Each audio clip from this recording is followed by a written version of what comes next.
you do realize there's a much simpler solution for all of this. And I'm not sure why it doesn't appear to be getting entertained by Ron Hextall and or Brian Burke. Good morning to you. Good Friday morning. I'm Dejan Kovacevic of DK Pittsburgh Sports.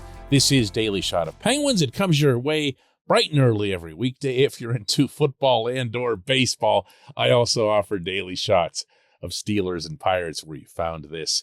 We're not that far from Montreal. I'll be flying up on July 6th. The first round of the NHL draft is July 7. All the other rounds, the ones in which the Penguins used to be confined, will be the following day. But what you don't want to have happen, if you're Hextall and Burke, what I think you can't have happen is to have those guys be on that floor with 31 other tables there, knowing that Evgeny Malkin, Chris Letang, Ricard Raquel are all just sitting there.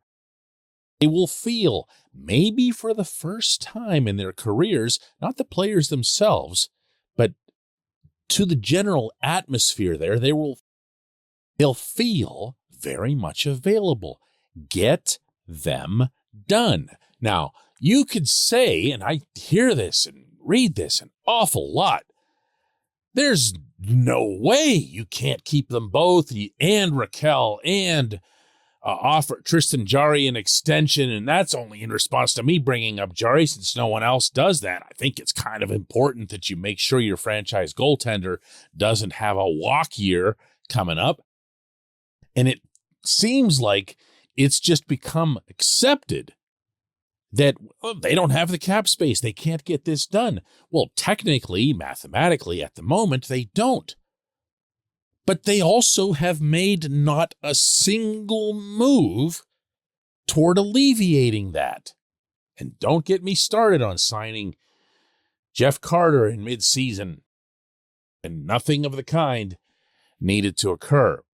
What you have now, I think, is a stage set for one or more of these higher paid defensemen on the roster, that's plural, to get moved. And I know that won't be comfortable.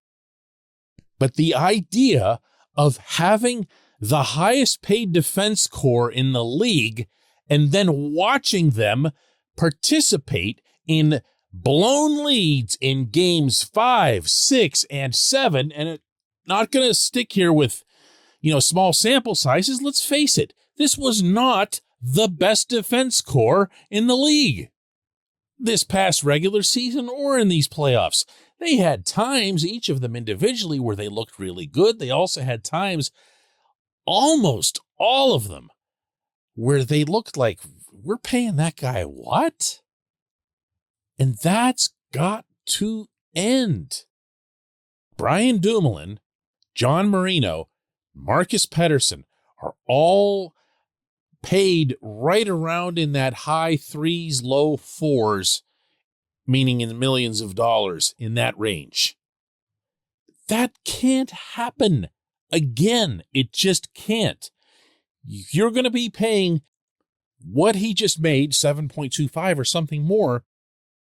You can't have a repeat of these other guys, your 2, 3, and 4 guys, or depending on where it is in the hierarchy you place Mike Matheson. I guess he became a 2 toward season's end. Gotta move 1 or even 2 out.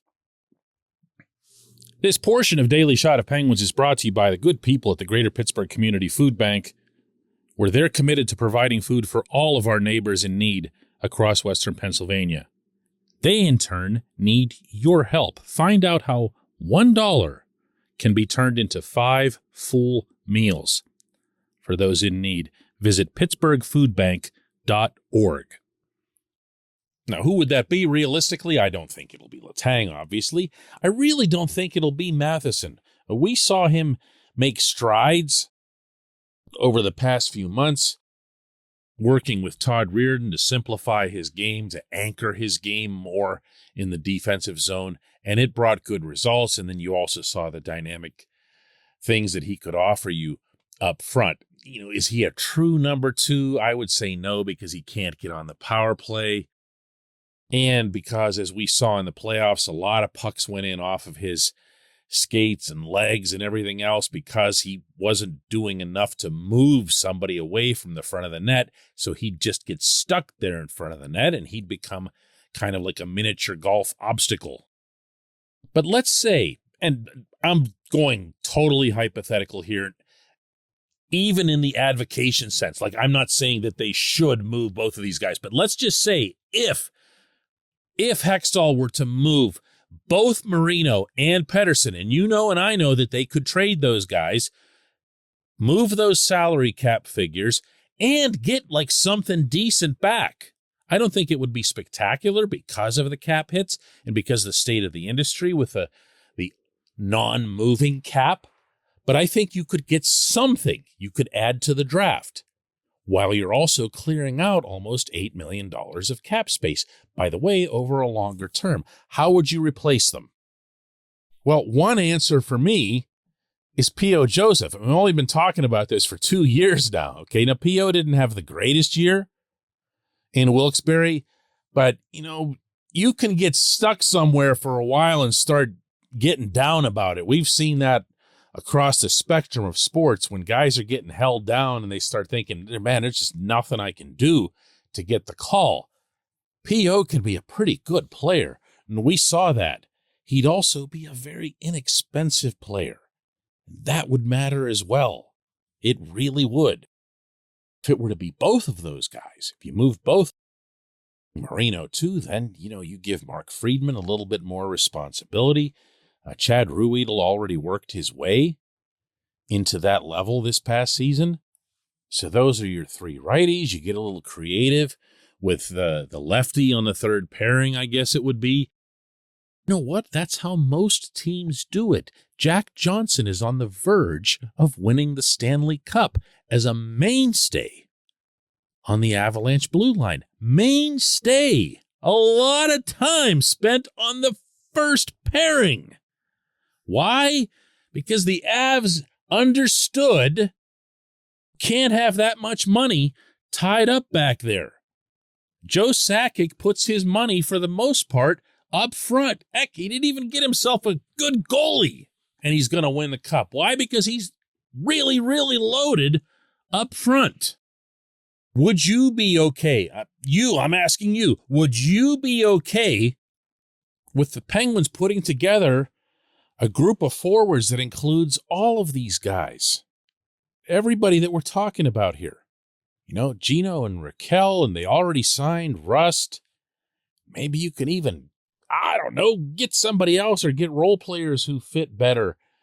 Bring Zach Aston Reese back just so that you can have a bottom 6 that makes sense. I don't know. I'm just saying that more money needs to go up front. And there's only one way to achieve that. When we come back, J1Q.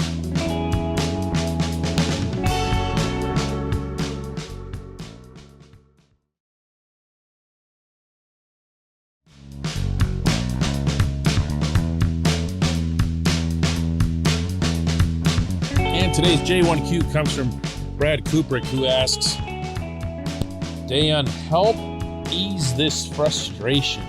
It's been a month since the Penguins were eliminated, and I'm still torn between it being about a few bad breaks when the Penguins were actually the better team, or just the notion that something has to change.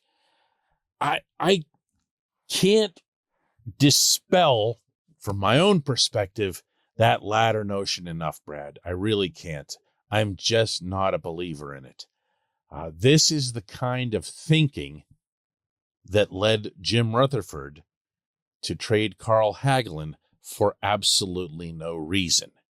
He ventured into a territory where he really shouldn't have. He went into old school manager instead of general manager. And there's a lot of GMs, by the way, who still refer to themselves as managers in hockey.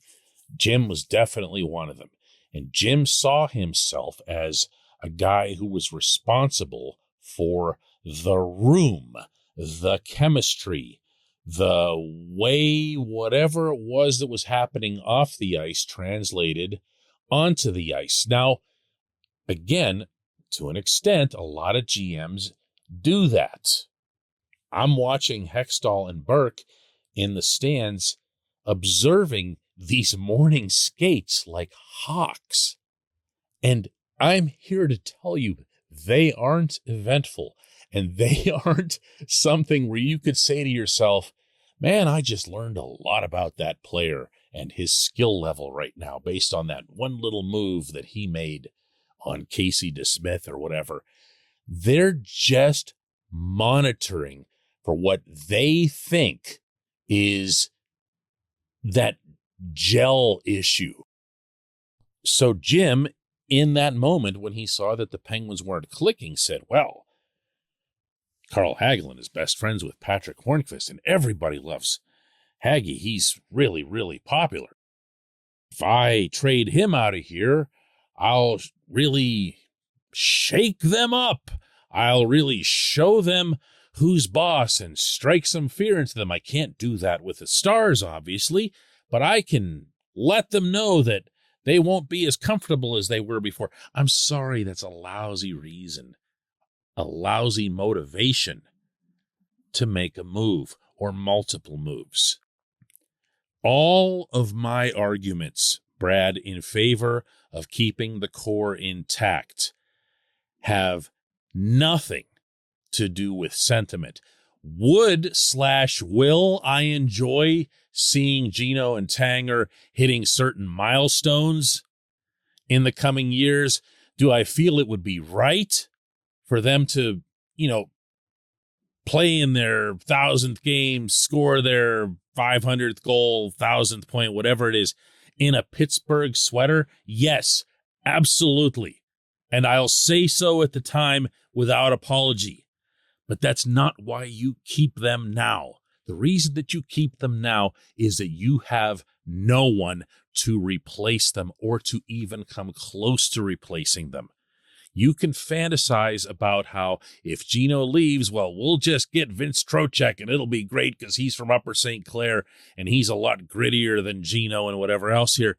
But then when the Penguins don't score and when their power play falls apart, and you remember to yourself from the simple and pure math point of view that Gino is still a point-a-game player and that there aren't that many point-a-game players in hockey. And the ones that there are going to cost you a ton more than $7 million or whatever it is that they're going to wind up settling with Gino on. Do you see what I'm saying here? The same goes for Letang, maybe even more so. Good luck finding a number one defenseman somewhere who played as well as Letang did this past season, who ate up all the minutes that he did, who was part of the first power play, the first PK, the first everything all season long. Those guys just aren't out there, and the ones who are cost a mint. You can't replace those players that you're talking about moving as change for change's sake, Brad. That's it. I appreciate the question. I appreciate the passion with which it was delivered. And I appreciate everyone who listens to Daily Shot of Penguins. Let's do this again Monday.